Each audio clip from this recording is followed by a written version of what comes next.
Hello friends, आज की video हमारे DIYers के लिए बड़ा एक तोहफा है क्योंकि बहुत समय से रिक्वेस्ट आ रही थी, सर इंजन ब्रेक में लगे हुए सारे पार्ट्स के ऊपर एक वीडियो बनाओ, डिटेल बताओ, हमें समझाओ कैसे ये पार्ट काम करता है, कब खराब हो जाता है और इसके खराब होने का आपकी गाड़ी में क्या इफेक्ट पड़ता है। लेकिन हाँ, मैं जानता हूँ इस वीडियो से बहुत ज्यादा लोग अटैच नहीं कर पाएंगे क्योंकि कोर नॉलेज खास जो DIYers है उनके लिए काम आती है। बाकी लोगों को शायद ही इतनी इंटरेस्टिंग ना लगे, फिर भी मैं कोशिश करूंगा कि टेक्निकल चीजों को ईजी लैंग्वेज में समझाने का, ताकि एक आम इंसान भी उसको समझ पाए। क्योंकि आपकी गाड़ी में लगे हुए एक एक पार्ट बहुत इंपॉर्टेंट है, हर एक पार्ट दूसरे पे डिपेंड करता है और वो सारे पार्ट मिलके आपके ड्राइविंग पे इफेक्ट करते हैं और वो वही सारे पार्ट आपके माइलेज और परफॉर्मेंस पे इफेक्ट डालते हैं। क्योंकि आपको नॉलेज नहीं होती क्या कैसे काम करता है, तो जो भी बोलता है ये खराब है ये खराब है, आप उतने पैसे दे देते हो। कई बार तो ऐसा होता है कि पार्ट खराब ही नहीं होता, फिर भी आप उसको चेंज करा लेते हो। तो अब जो ये सीरीज स्टार्ट कर रहा हूं मैं, इसमें कोशिश करूंगा कि एक वीडियो हर वीक में जरूर दूं जिसमें हर एक इंजन के पार्ट्स के बारे में, सेंसर्स के बारे में, एक्चुएटर्स के बारे में, इसके इलेक्ट्रॉनिक्स के बारे में, आखिर कैसे काम करता है, सेंसर क्या है, एक्चुएटर क्या है, दोनों एक दूसरे पे कैसे डिपेंड है, ECU कैसे कमांड पास करता है और ECU सिग्नल कैसे लेता है, सारी चीजें डिटेल में बताऊंगा। और उस वीडियो को मैं कोशिश करूंगा कि सबसे ईजी रखूं, आसान भाषा का इस्तेमाल करूं जिससे हर कोई इसको समझ पाए। तो चलो इसी सीरीज में आज की वीडियो में स्टार्ट करने जा रहा हूं वो most important sensor, O2 sensor और मोस्ट इग्नोर्ड सेंसर, जिसको इग्नोर किया जाता है। और इसके अलावा आपके मन में कोई ऐसा सवाल है, कोई एक ऐसा सेंसर गाड़ी का, कोई एक ऐसा पार्ट, कोई ऐसा एक्चुएटर जिसके बारे में आप जानना चाहते हैं, प्लीज कमेंट बॉक्स में जरूर बताना। नेक्स्ट वीडियो में किस सेंसर के ऊपर बनाऊं वो भी कमेंट में बताना। तो चलो वीडियो स्टार्ट करते हैं बिना देरी किए हुए। मेरे हाथ में आप देख रहे हैं, यह है आपके माइलेज को इफेक्ट करने वाले सेंसर, आपकी गाड़ी में नॉकिंग पैदा करने वाले सेंसर और आपको परेशान करने वाले दो सेंसर। कितने इंपॉर्टेंट है, आखिर कैसे काम करते हैं, इनका नाम है O2 सेंसर, यानी ऑक्सीजन को मेजर करने वाले ये सेंसर। कई बार आप गाड़ी में बहुत सारा काम करा लेते हो लेकिन फिर भी माइलेज से परेशान रहते हो, स्मोक से परेशान रहते हो, या फिर गाड़ी की नॉकिंग से परेशान रहते हो, गाड़ी के अंदर वाइब्रेशन से परेशान रहते हो,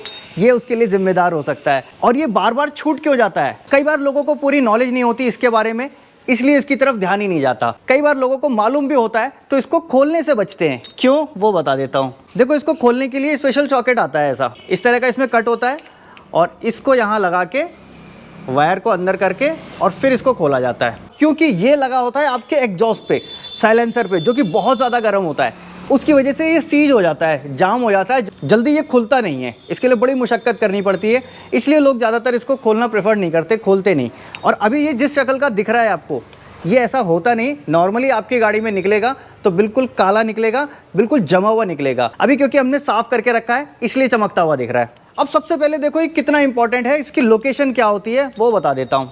क्योंकि इसका नाम है ऑक्सीजन सेंसर, O2 सेंसर। ये ऑक्सीजन नापता है आपके एग्जॉस्ट गैसेस का, जितनी भी एग्जॉस्ट गैस बाहर निकलती है, यानी धुआं जो बाहर निकलता है, उसके अंदर मौजूद ऑक्सीजन को ये नापता है। तो ये लगा होता है आपके कैटालिटिक कन्वर्टर पे, एक लगा होता है पहले, एक लगा होता है बाद में, बैंक 1 बैंक 2। तो ये दो सेंसर एक ही गाड़ी में लगे होते हैं। अब देखो, इसके काम करने का अगर आप तरीका समझ गए तो फिर आप इससे आने वाली परेशानियों को भी समझ जाओगे। हाँ, मेरी गाड़ी में ये प्रॉब्लम है तो इसका ये रीज़न हो सकता है। पहली चीज़ तो ये समझ लो, ये एक सेंसर है, कोई एक्चुएटर नहीं है। ये कुछ काम ऐसा फिजिकली करता, हिलता डुलता बिल्कुल भी नहीं है।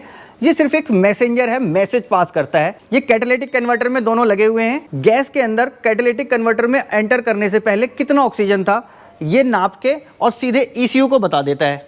ये ECU लगा हुआ है।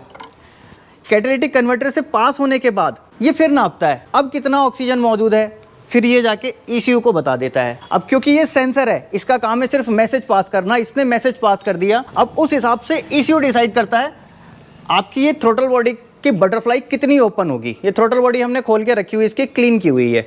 ये बटरफ्लाई दिख रही है आपको, ये ओपन होती है। जितनी ओपन होगी उतनी ज़्यादा एयर अंदर जाएगी, जितनी बंद होगी उतनी कम एयर अंदर जाएगी। यानी कि आपके इंजन में कंबशन के लिए जो हवा आ रही है वो कम है या ज़्यादा है।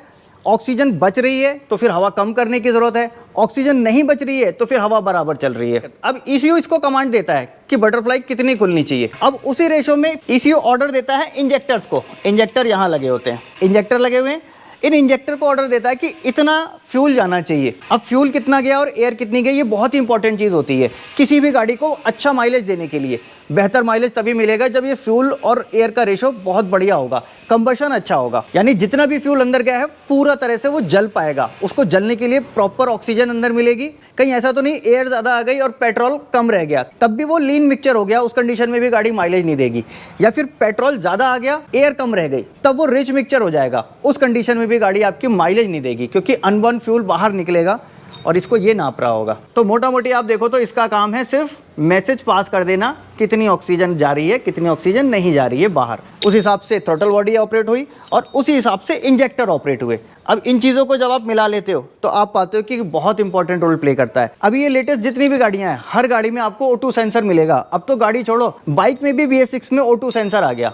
O2 सेंसर का काम ही है ऑक्सीजन को मेजर करना। अब देखो कई बार क्या होता है, इस सेंसर में प्रॉब्लम की वजह से ये सेंसर खराब हो गया, इसने गलत रीडिंग दी। इसने बताया ECU को कि भाई साहब ऑक्सीजन बहुत ज़्यादा बच रही है। अब ये क्या करेगा, बटरफ्लाई को कम खोलेगा, एयर कम कर देगा, जबकि एयर पहले सही आ रही थी। वहाँ फ्यूल और एयर का रेशो फिर बिगड़ जाएगा, आपकी गाड़ी का माइलेज ड्रॉप हो जाएगा, गाड़ी भी स्मोक आने लगेगा, गाड़ी वाइब्रेशन भी कर सकती है, रफ आइडलिंग भी हो सकती है। या फिर कई बार ऐसा भी होता है कि ये O2 सेंसर पूरा मैसेज ही पास नहीं कर पाया, क्योंकि इसके अंदर जो छेद होते हैं, ये होल होते हैं, ये कार्बन के डिपॉजिट से बंद हो जाते हैं। ये पूरा बंद हो गया तो पूरी गैस इसके अंदर जा ही नहीं पाई, ये समझ ही नहीं पाया कि कितना ऑक्सीजन बचा है, कितना नहीं बचा है। इसने इनकरेक्ट डेटा दिया, फिर आपकी गाड़ी का कैलिब्रेशन बिगड़ गया, गाड़ी का माइलेज बिगड़ गया, गाड़ी में नॉकिंग आ गई, रफ आइडलिंग आ गई। तो जब कभी भी अगर इस तरह की प्रॉब्लम आपको फेस होती है तो आप इस O2 सेंसर का डेटा स्कैनर के थ्रू भी चेक कर सकते हो कि क्या डेटा दे रहा है। लेकिन वो भी डेटा सिर्फ आपका इस सिग्नल को बताएगा, उसको ये नहीं पता कि ये सही दे रहा है या खराब दे रहा है। कई बार ऐसा भी होता है कि ये सेंसर खराब ही हो जाता है, तो उस कंडीशन में इसको चेंज करना पड़ता है। और कुछ केसेस में ऐसा होता है कि ये चोक हो गया है तो इसको क्लीन करना पड़ता है। इसको क्लीन कर लेंगे प्रॉपर, ये अच्छी तरह से काम करने लग जाएगा, दोबारा सही रीडिंग देने लगेगा और आपकी गाड़ी में आने वाली वो प्रॉब्लम सुधर जाती है। क्योंकि जब ECU को डेटा सही मिलेगा, उसी कंडीशन में वो सही पेट्रोल इंजेक्ट करवाएगा और सही एयर की क्वांटिटी को अंदर भेजेगा जलने के लिए। तो अब इन केस ऐसी कोई प्रॉब्लम आ रही हो, सारा कुछ करके देख लिया फिर भी नहीं जा रही हो, तो इस O2 सेंसर को ज़रूर चेक करा लेना। ज़रूरत पड़े तो क्लीन कर लेना और नहीं ख़राब हो गया है तो रिप्लेस कर लेना। और आज की इस वीडियो में अगर कुछ अच्छा लगा हो तो वीडियो को लाइक भी कर देना। चैनल पे नए हैं तो प्लीज़ चैनल को सब्सक्राइब कर लेना। आपका ये सब्सक्राइब बटन मेरे लिए बहुत इंपॉर्टेंट रोल प्ले करता है। मिलूंगा नेक्स्ट वीडियो में ऐसे किसी इंटरेस्टिंग टॉपिक के साथ। Thanks for watching.